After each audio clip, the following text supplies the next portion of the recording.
Hi, my name is Jamie Kleinman. I'm an assistant professor in residence at the UConn Avery Point campus, and I'm also a licensed clinical psychologist. I thought I would share with you all 6 defining moments that happened in my life that helped shape the path of my career. The first defining moment happened when I was in the 5th grade. Our class spent an entire year studying the brain, and I found it fascinating and amazing. And from that point forward, whenever anyone asked me what it was that I wanted to be when I grew up, I told them I wanted to be a neurologist. I wanted to study the brain and help individuals who were having issues related to brain disorders to live a better and more functional life. When I started Davidson College as a freshman, I was planning to be an English major who was also pre med so that I could attain my dream of becoming a neurologist. And unfortunately, like many college freshmen, my dreams of medical school were dashed once I did not pass organic chemistry. Thankfully, around that same time, I was taking introductory psychology courses. And while my initial understanding of what psychology was, meaning someone who sits on a couch behind you and asks you weird questions about your mother and analyzes your dreams, was very incorrect, I was glad to find a lot of good mentors and advisors who taught me what psychology really was, the study of behavior and mental processes, and really kind of put me on the right. Once I declared my psychology major, I knew that I wanted to become a clinical psychologist. Up until that point, most of my summer jobs had been working as a camp counselor at recreational camps. But the summer of my sophomore year, I knew that I needed to sort of up my game. So one day, I was sitting in the computer lab in our college, working on my resume, applying to schools, and I dropped the pencil that I was holding, and it rolled under the chair next to me. The student turned around and she passed me my pencil back, and she was wearing a t shirt that said Autism Society of North Carolina. It was on my list of places that I was interested in working. She told me all about her experiences working there as a camp counselor, and that became the place that I wanted to work that summer. I ended up working at that autism summer camp for 3 years. It really set the path for what I wanted to focus on as a clinical psychologist. Um, the woman that I worked with, she ended up also becoming a clinical psychologist, and she is currently a professor at Vanderbilt University, also working with individuals on the autism spectrum. So that was the third defining moment that helped shape the path of my career.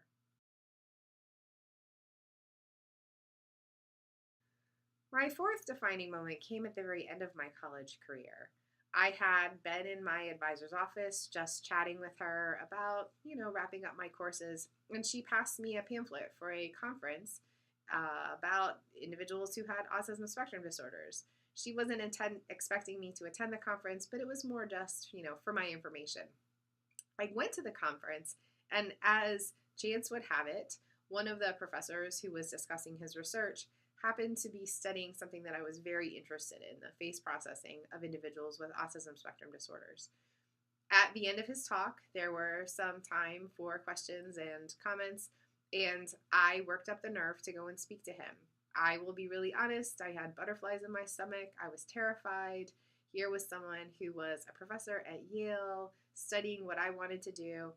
And I will tell you that by the end of our conversation, I had an offer to work as a research assistant on his neuroimaging study. And that was the fourth big defining moment in my career.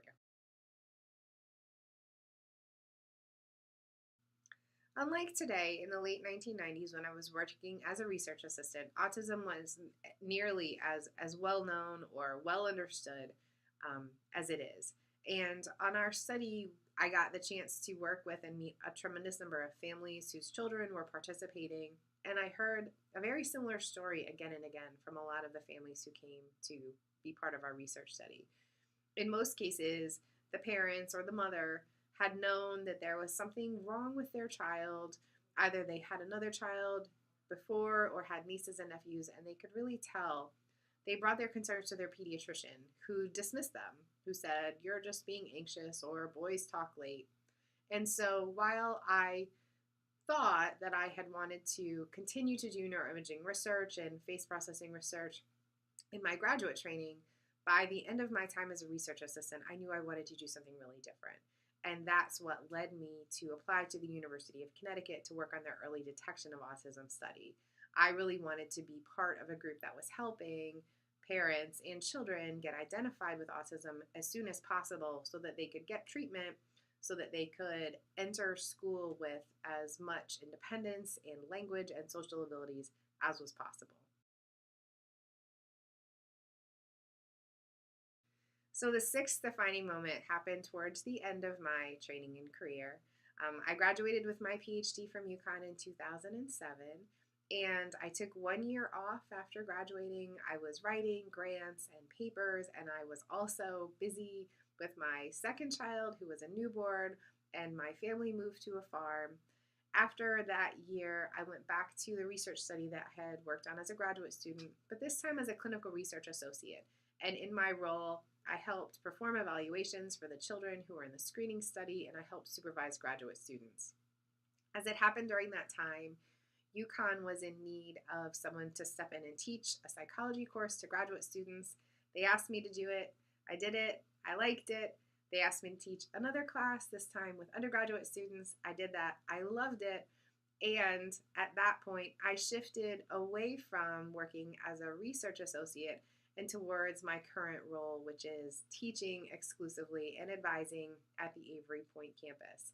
And while I don't do clinical work in my current position, a lot of my teaching focus is on helping students identify early on problems that might lead to a lack of success in college.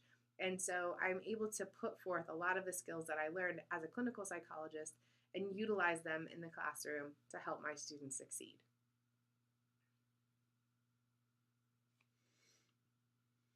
So those were six defining moments that helped shape the path of my career. I don't think that any two people would be able to share stories that are exactly the same. Most of us come to work as clinical psychologists in lots of different ways. We've been inspired by different life events, different educational events, and I think that if nothing else, I'd like to highlight there are lots of different ways that you can do this and you can become this kind of a professional.